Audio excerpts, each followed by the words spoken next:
मुअज़्ज़ज़ हाज़िरीन, अल्लाह तबारका व तआला ने जब नूरे मोहम्मदी सल्लल्लाहु अलैहि वसल्लम को दुनिया में भेजने का इरादा फरमाया, जब अल्लाह ताला ने चाहा कि अपने महबूब को इस दुनिया में मबऊस किया जाए, जब अल्लाह ने चाहा कि अब अपने आखिरी दीन को, आखिरी शरीयत को, आखिरी किताब को, आखिरी पैगंबर को दुनिया में भेज दिया जाए, लोगों की हिदायत के लिए, रहनुमाई के लिए, रहबरी के लिए, तो अल्लाह सुब्हानहू व तआला ने सबसे पहले हजरते अब्दुल्ला रजी अल्लाह तआला अन्हो को शादी यानी निकाह करने का उनके दिल में ख्याल पैदा फरमा दिया। अल्लाह ताला चाहता तो किसी भी शक्ल में अल्लाह के नबी को मबऊस फरमा देता, लेकिन अल्लाह ने जब इरादा फरमाया कि महबूब को भेजा जाए तो सबसे पहले हजरते अब्दुल्ला के दिल में निकाह का ख्याल पैदा फरमा दिया। इससे पता चलता है कि निकाह की कितनी बड़ी अजमत है, कितनी बड़ी फजीलत है। हजरते अब्दुल्ला के दिल में जो ही निकाह का ख्याल आया, उन्होंने अपनी वालिदा माजिदा, अपनी अम्मी जान से अर्ज किया, अम्मी जान मेरे लिए आप किसी पाक सीरत खूबसूरत आला अशरफ खानदान की औरत का इंतखाब करें, उन्हें चुने, मुझसे उनका निकाह करा दें। अब्दुल्ला की वालिदा माजिदा खानदाने कुरैश में, कबीले कुरैश में लड़कियों को तलाश करती हैं, देखती हैं अपने बेटे के रिश्ते के लिए, निस्बत के लिए। बहुत ज्यादा गौर व फिक्र करने के बाद खानदाने कुरैश में से हजरते अब्दुल्ला की वालिदा को वो खातून पसंद आई, वो औरत पसंद आई जिस औरत को अल्लाह ताला ने अपने नबी की विलादत के लिए मखसूस फरमा दिया था। औरतें तो बहुत थी, हजरते अब्दुल्ला के पेशानी पर अल्लाह ने नूरे मोहम्मदी को मुजस्सम फरमा दिया था। हजरते अब्दुल्ला ऐसे खूबसूरत थे, हजरते अब्दुल्ला की पेशानी में नूरे मोहम्मदी इस कदर चमक रहा था कि मुअर्रिखीन फरमाते हैं हजरते अब्दुल्ला से शादी के लिए 100 खातून, 100 औरतें सिर्फ उनसे शादी हो इस ख्याल में गमनाक होकर उनका इंतकाल हो गया। अल्लाह अकबर, 100 औरतें शादी का ख्याल करके उनका इंतकाल हो जाता है, लेकिन हजरत अब्दुल्ला की वालिदा को वही खातून पसंद आती है, वही औरत पसंद आती है जिसको अल्लाह ने नबी की मां बनने का पहले शरफ अता फरमा दिया था। और वो खातून कौन थी? वो खातून सक्कतुतना, हमारी मखदूमा, हम सबों की जान, हमारी माँ हजरत आमना रजी अल्लाह ताला अन्हा। हजरते आमना को पसंद किया, आकर बेटे से कहा कि बेटा मैंने आमना को तेरे लिए पसंद किया है। बेटा अर्ज करते हैं अम्मी जान एक दफा और देख लिया जाए, जो जो शर्तें हमने रखी है, खानदान बेहतर हो, देखने में ठीक हो, तबीयत अच्छी तबीयत की मालिका हो, आप फिर एक दफा देख लें। माँ जाती है, बेटे के कहने पर दोबारा देख कर आती हैं, फिर जाकर अपने बेटे से कहती हैं कि मैंने तुम्हें जो जो चीजें बताई थी पहले और जो जो तुम्हारा डिमांड था, जो जो तुम चाहते थे, अल्लाह ने उस खातून को उन तमाम फजीलतों से मुशर्रफ फरमाया। अल्लाह अकबर कबीरा। बहरहाल अल्लाह तबारका व तआला नूरे मोहम्मदी को अब दुनिया में मबऊस फरमाना चाह रहा है। नूरे मोहम्मदी जो हजरत अब्दुल्ला के पेशानी में अल्लाह ने रखा था, पुश्त में रखा था, अब वो मुंतकिल होने वाला है। अब वो अपनी माँ के कोख में, अपनी माँ के बतन में आने वाला है और कुछ ही महीनों के बाद वो नूरे मोहम्मदी अपने पूरे आन बान शान के साथ दुनिया में मबऊस होने वाला है। हजरत अब्दुल्ला की जब शादी होती है माँ आमना के साथ, तो माँ आमना को उनकी शादी में 1 औकिया सोना, 1 औकिया चांदी, 100 ऊंट, 100 बकरियां और 100 गाय हजरत आमना के निकाह में दैन मोहर के तौर पर हजरत अब्दुल मुत्तलिब यानी हमारे नबी के दादा देते हैं। बहरहाल इन सारी गुफ्तगू के तरफ अगर खुरूज किया जाए, निकला जाए तो वक्त काफी दरकार है। और हमने पहले अर्ज किया कि आज दूसरी गुफ्तगू भी करनी है, आप हजरात से जुलूस के ताल्लुक से भी गुफ्तगू करनी है, इसलिए मैं उधर नहीं जाऊंगा। जो महल इस्तिशहाद है उसे पेश करके 10 मिनट के अंदर अपनी गुफ्तगू खत्म करने की सआदत हासिल करूंगा।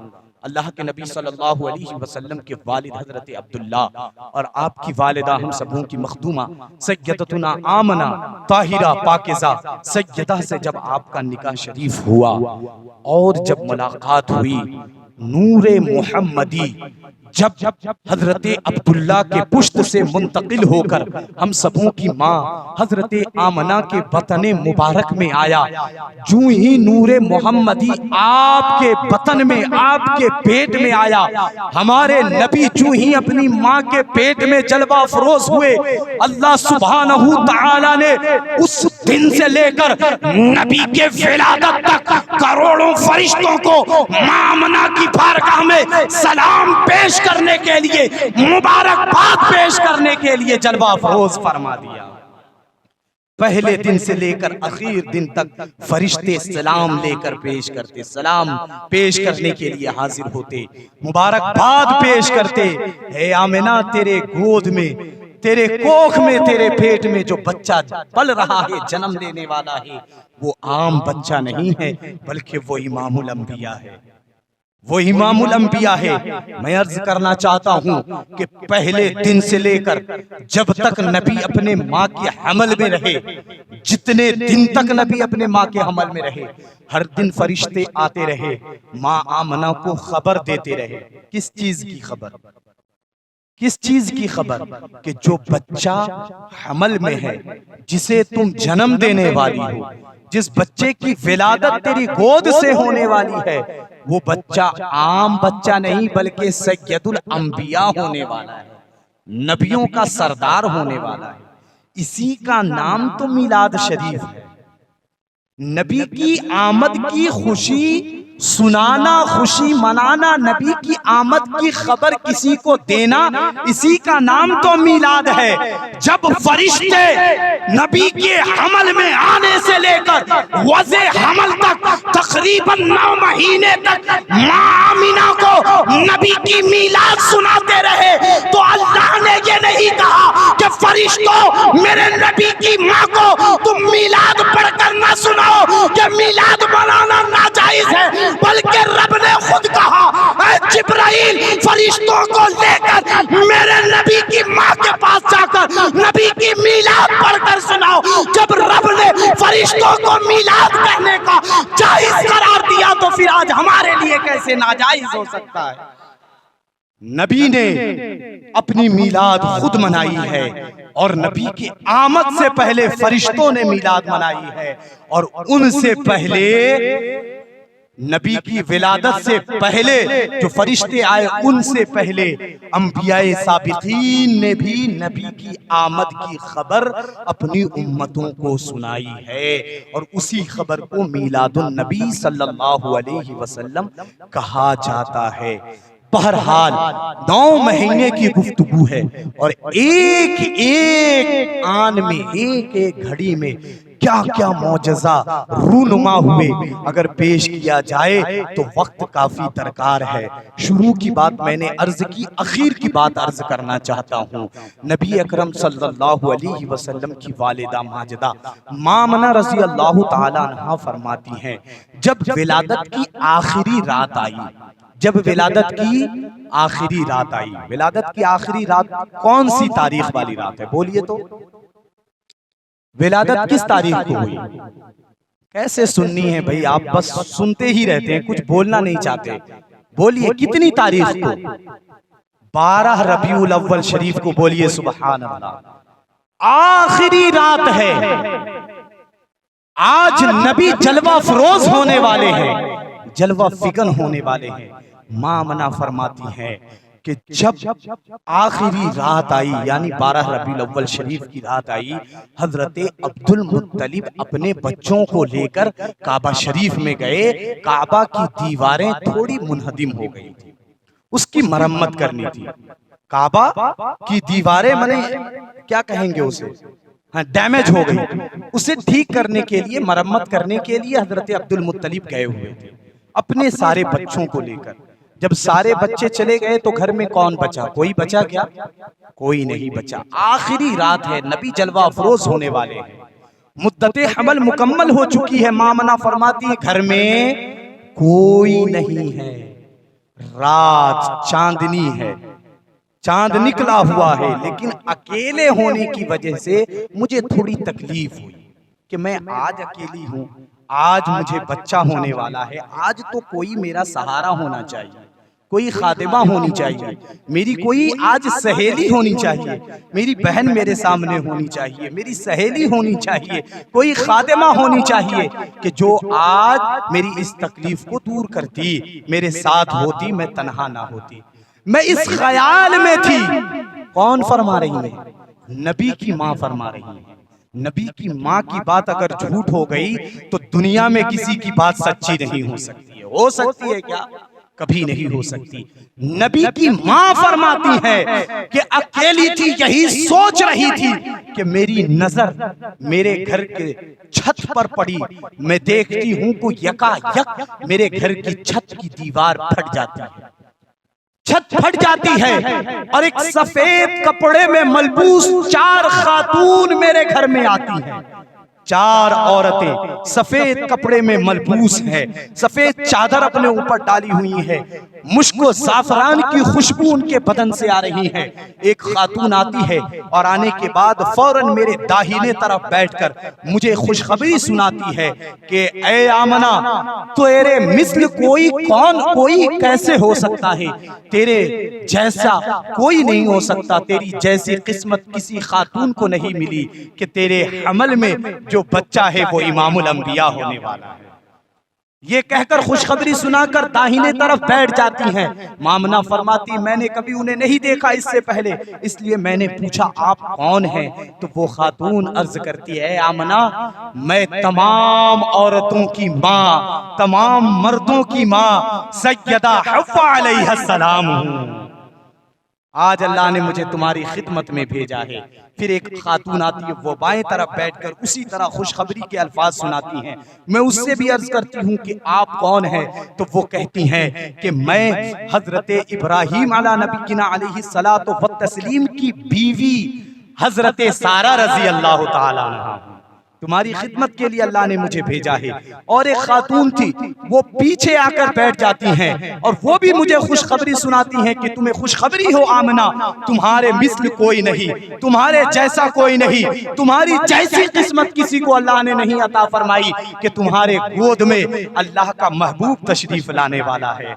अल्लाहु अकबर। मामना फरमाती हैं कि मैंने उनसे भी पूछा जो मेरे पीछे बैठी थी, आप कौन हैं? तो वो कहती हैं मैं आसिया बिनते फिरऔन की बीवी, अल्लाह की एक नेक बंदी और खातून हूँ, तुम्हारी खिदमत के लिए अल्लाह ने मुझे भेजा है। मामना फरमाती हैं चौथी खातून जो सबसे ज्यादा हसीन और जमील थी, खूबसूरत थी, उनके भी जिस्म से मुश्को ज़ाफ़रान की खुशबू आ रही थी, वो मेरे सामने आकर बैठ गई। बैठने के बाद उन्होंने भी खुशखबरी सुनाई। मैंने पूछा आप कौन हैं? तो वो खातून कहती हैं कि ऐ आमना, मैं मरियम बिनते इमरान हूँ और हम चारों को अल्लाह रब्बुल इज्जत ने इसलिए भेजा है ताकि हम आज आने वाले बच्चे की खिदमत करें, और हम सबों को अल्लाह ने तुम्हारी बच्चे की दाया बनाकर भेजा है, दाई बनाकर भेजा है, तुम्हारी खादिमा बनाकर अल्लाह ने हमें मबूस फरमाया है। अल्लाहु अकबर। ये 4 खातून जो दुनिया की सबसे पाकीज़ा खातून है, इनको अल्लाह ने नबी की दाई बनाकर भेजा। अल्लाहु अकबर कबीरा। नबी की विलादत होती है, यूं ही विलादत होती है, विलादत से कुछ देर पहले एक और रोशनी नमूदार होती है, फिर उस रोशनी का तस्करा है, नबी की विलादत का तस्करा है, घर के झुकने का तस्करा है, काबा का झुककर सलाम पेश करने का तस्करा है, तमाम फरिश्तों के आने का तस्करा है। क्या क्या तस्करा इस मुख्तसर वक्त में क्या अर्ज करूं, बस आखिरी बात अर्ज कर देता हूँ। मामना फरमाती हैं एक रोशनी आई, उस रोशनी में फरिश्ते थे और फरिश्तों के हाथों में 3 झंडे थे। एक झंडा मगरिब की जानिब नस्ब किया गया, एक झंडा मशरिक की जानिब नस्ब किया गया यानी गाड़ दिया गया, और एक झंडा काबा की छत पर गाड़ दिया गया। और झंडा गाड़ने के बाद फरिश्ते नबी की शान में सलातो सलाम अर्ज कर रहे थे, मुझे मुबारकबादियां पेश कर रहे थे। लिहाजा पता चला नबी की आमद पर अपने घरों में झंडा लगाना ये फरिश्तों की सुन्नत है, ये फरिश्तों की सुन्नत है। और उसकी खबर किसी और ने नहीं बल्कि नबी की माँ ने हमें दी है, नबी की माँ ने हमें बताई है। अल्लाह रब्बुल इज्जत ने कुरान मजीद में इरशाद फरमाया, कुल बिफज़लिल्लाहि व बिरहमतिही फबिज़ालिका फलयफ़रहू। ऐ महबूब आप फरमा दीजिए कि जब लोगों को